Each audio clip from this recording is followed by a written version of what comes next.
Hey guys, and welcome back to a brand new video, something a bit different and something I haven't done in a little while, and it is a return of MotoGP on the channel. Now if you guys don't know and you're new to the channel, or if you guys do remember from way back in the day, then basically this is a series I did on the channel last year, and I did it on the lead up to F1 2017. However, because I got the game early, I actually had to cut this series short, and I was mid-season through the third season of my career mode in the MotoGP class. And as you can see, we are currently about to go into the BRNO race at the Czech Republic. Now, as things stand, we have 1, 2, 3, 4, 5, 6, 7, 8, 9 races to go here, and we're going to see out the rest of Season 3. Now, my idea is I'm going to finish off the season in career mode, purely because my OCD demands it, and that way we can put a nice little bow tie on career mode, and then I think I'm going to do an F1, oh sorry, not F1, a MotoGP 2018 mod career season, because that's something I really want to do after watching that Qatar Grand Prix yesterday. I really got the MotoGP bug at the minute, and I'm looking forward to starting this out. So hopefully you guys are looking forward to it too. If you're new around here, then I do urge you to go give this one a chance, and I do urge you to watch this episode through in its entirety. But I'm going to try and get back on top of things here and get this series back on the channel, because I do enjoy MotoGP, and it's something I want to do more of. So if you guys are excited, leave a like on the video, and without further ado, let's jump straight into the first race for BRNO, and particularly this one, we're going to jump straight into practice and qualifying. There it is, a beautiful Ducati. I haven't seen it in a while, but we are back, and basically what we're going to do here is we're going to get us set up on the bike, if I remember where to find it, and this is basically Q1. So in Q1 it's very simple. All we got to do is qualify for Q2, so i.e. we have to finish first or second for us to have basically what we want. So I do remember last time I played this, I used to chew up my rear tyres, so we're going to go for a harder one on the rear, and that was the main thing. Also brakes, I think disc 1 was the one we wanted, but I think that was on the front of disc 1, I think that's what it was. So we're going to run with that, and we're basically going to try and qualify into Q2. It might take me a few laps to get going here. I have done a few pre-laps just so I'm not completely green, but I'm looking forward to this, and hopefully we can get back on our stride and try and enjoy this game and also this motorbike. So let's jump straight into qualifying. So far we're looking pretty good. We now have our first flying lap, which is in the form of Alex Rins. So we've now got a benchmark to try and beat, and we're going to see if this first lap was good enough to try and beat that. I don't think it is, but yes it is. Okay, we actually do go fastest by 8:10, so that's quite surprising. First lap back, and we've already got first place, which is very, very good for us there. So I want to go for one more just to play it safe, but I think we should be able to get into Q2 quite comfortably. Here we go through the final corner, currently on for a 4/10th improvement. Have we gained any more out of the final sector? And the answer is yes we have, and it's pretty much half a second improvement, and that, in my opinion, should see us through into Q2. Right, so there we go then, we go through into Q2, top of the pile, with Jonas Folger joining us there in the Q2 session. Here we go then, through the final corner, we are currently 1/10 up on the fastest lap with 2.5 minutes to go pretty much, and across the line, have we done enough in the final sector? Not quite, we've just missed out, only P4, but we are close. I think one good lap where I just hook it all together, and that could be the one. We've got Pedrosa in front of us here for a bit of traffic, but hopefully we'll be able to get past him fairly easily, and he won't be too much of a problem. Right now I feel very confident with the bike, and it's like I've never been away, to be honest. It's only taken me 1 or 2 laps to really get to grips with the bike, and I feel very, very confident here, and I feel like I can chuck it into every single corner, and this is very, very good news for us in terms of the qualifying session. So let's see how this pans out. We're once again fastest in the first sector, which we did last lap, so the question is trying to improve in this second sector.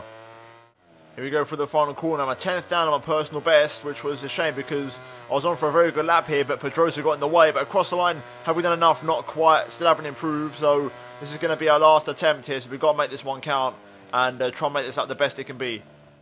Here we go for the final corner one more time. Only a 10th shy in the third sector. We're going to try and squirt the power on nice and early. This time not use so much curb. Here we go up to the line. Have we improved? Not quite. And we remain P4. Valentino Rossi takes pole position there for Yamaha ahead of Marc Marquez and Maverick Vinales there. So overall, not too bad though. We are the lead Ducati ahead of Dovizioso just about, and also ahead of Lorenzo and Danilo Petrucci. So overall, a good qualifying, but we're now going to move into the race. Right, here we go then. We're going to get ready to the 5 red lights, or the 4 red lights in this case. Lights out and away we go, and it's my first start in a while, and it's not particularly great. A bit of a delay reaction there, but we're on the way nonetheless. And here we go into turn 1 for the first time. We've got to be careful, and we've been swallowed up by the pack here. A little bit of contact, argy-bargy going on. We're going to try and pick up a bit of an inside line, up the inside of Lorenzo here. Barging our way through, squirting the power on nice and early, and we're down to P11 here, so not a great start by any means, but we've got plenty of time to recover this, as we got 6 laps in this race, as Lorenzo tries to look around my outside, but no way through there. Have a little bit of a love kiss there with Jonas Folger. And let's see how this one pans out. Very interesting race, this one. I do really enjoy this track and I enjoy this layout quite a lot. So hopefully that'll mean good things for us as we go nice and late on the brakes here.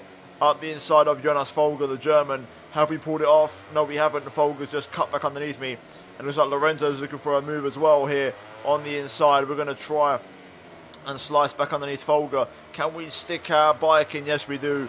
And there we go. We're past the German and we're up into P10. Right, nice and up and close to Johan Zarco here, into the penultimate corner. Going to brake late. Can I pick up the inside line? Yes, I do. Nicely done there. We've got Petrucci, I think, and Iannone battling it out, the 2 Italians here as we go for the final corner. Just been nudged out wide by Johan Zarco there, but we're going to try and pick up a slipstream and use this Ducati power to try and make the move here as we pull to the inside into turn 1. Heavy brake zone. You're going to keep it nice and tight on the apex. Can we pull it down? Petrucci out a bit wide, and there's a bit of contact there. And now we're riding with Iannone's rear tyre onto the grass. I've got to get out the throttle a little bit there and leave Iannone the space. On the brakes hard now. Let's see, can we go up the inside of these guys here? We're going to go for the double overtake, and we've pulled it off beautifully there. And Petrucci swung right back underneath me with the switchback, as does Iannone. These guys are just so clever when it comes to making the overtakes. But here we go, we've got the inside on Iannone. We're just going to got the inside on the brakes. Very close to Petrucci there, almost taking him out. But we've made the move on Andrea for now. Will he go back up my inside here? He's looking for it. I can see the arrow, but he's actually swung back underneath me beautifully to make the move there on my inside. And Zarco is also going to reap the benefits from it by making that move and trying to get my inside there. And we've dropped back again 3 places. This is all sort of up and down, topsy-turvy at the minute, but we're going to get the power on there nice and early past Jonas Zarco. And here we go, not Jonas, sorry, Johan Zarco, that's the one. Up the inside of Iannone, possibly not quite, bit of a not fully committed overtake attempt there, but we are going to get some good traction and good exit speed, and we're going to fly past Iannone with some traction. And now up the inside of Danilo Petrucci, yes we do, there we go, very nicely done. And we've made the move, cutting him off on the entry to the right-hander there.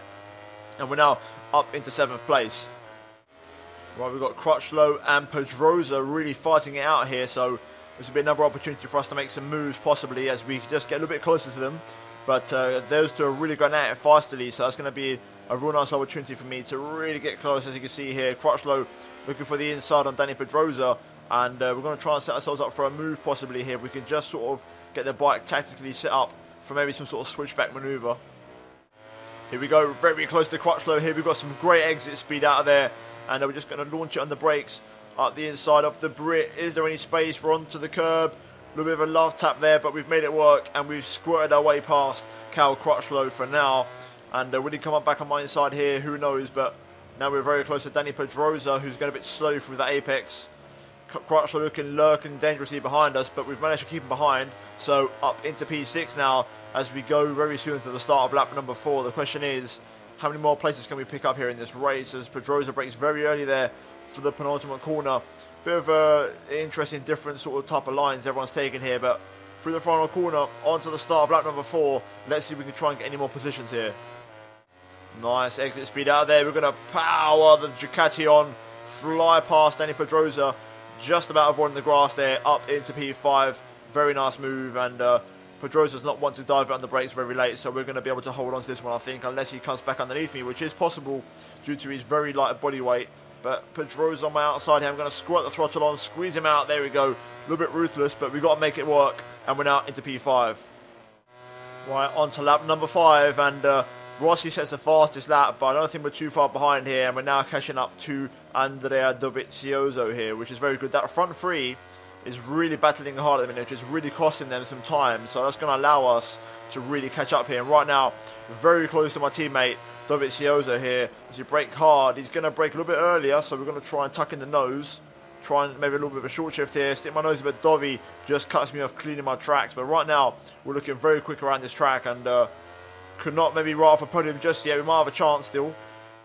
You can just see in the bottom right, my tyres are really starting to go now, especially my front one, running the soft front, and actually I switched to a hard rear. I didn't actually go for the medium, so They're all sort of holding up, but the front is definitely starting to go now in terms of overall grip, and I can notice it in the performance. But on to the last lap. Can we try and at least beat our teammate here? Here we go, out of the first corner. Very good run on Dovi. We got the straight line speed on the sister Ducati. On the brakes, on the inside. Dovi's going to look for the outside, but realistically, no way through there. And we're going to squirt the Ducati on the exit and hold on. But Dovi straight back up my inside. I'm going to try and switch back underneath him. But Dovi's managed to hold on beautifully here. We're going to tuck in for some slipstream and get on the inside, on the brakes. Can we pull it off here? Late braking maneuver, but we're going to run in a little bit deep, set off our apex a bit. And Dovi's managed to re-overtake me here beautifully, to be fair to him. And my teammate definitely has got me under control for now. Well, I think Dovi's managed to hold on to this one, unless I pull off a miracle in the penultimate final corner here. I mean, I've managed to gain a bit of ground through there, but can I set myself up for a move possibly on Dovi? We're going to try and go for the switchback line, but no use. I'm just running out of tyres here, but still not too shabby. P5, and overall I'll take that. Unfortunately, we lost the place from where we qualified, but considering the poor start, that wasn't too bad of a recovery drive there. And you could say, yeah, we actually equalled the fast lap of the Grand Prix there with Valentino Rossi, so that's how close it was. Vinales takes the win though, ahead of his teammate, and Marquez manages P3, and Dovi, like I said, in P4. So overall, a pretty good race for us, and in terms of the championship, obviously that's going to mean good things for us as we actually jump into P5 there. And I can't actually tell if we've lost ground or gained ground, it's been that long, but either way, P5 with 48 points of drift, so we've got some work to do to really try and catch up to Valentino in the Riders' Championship. But in terms of the constructors, as we look here, you can see that Yamaha are leading the way, but Ducati only 20 points of drift there. So we're doing a good job. Considering we've got 3 factory bikes, we really should be doing a little bit better than what we are. But overall, that's going to be it for this episode of MotoGP, guys. Hopefully you have enjoyed it. I don't know what the length of this episode is, but I need to get back in the swing of it, and hopefully you have enjoyed it nonetheless. And other than that, guys, thanks for watching so much, and I'll see you in my next video very soon. Goodbye.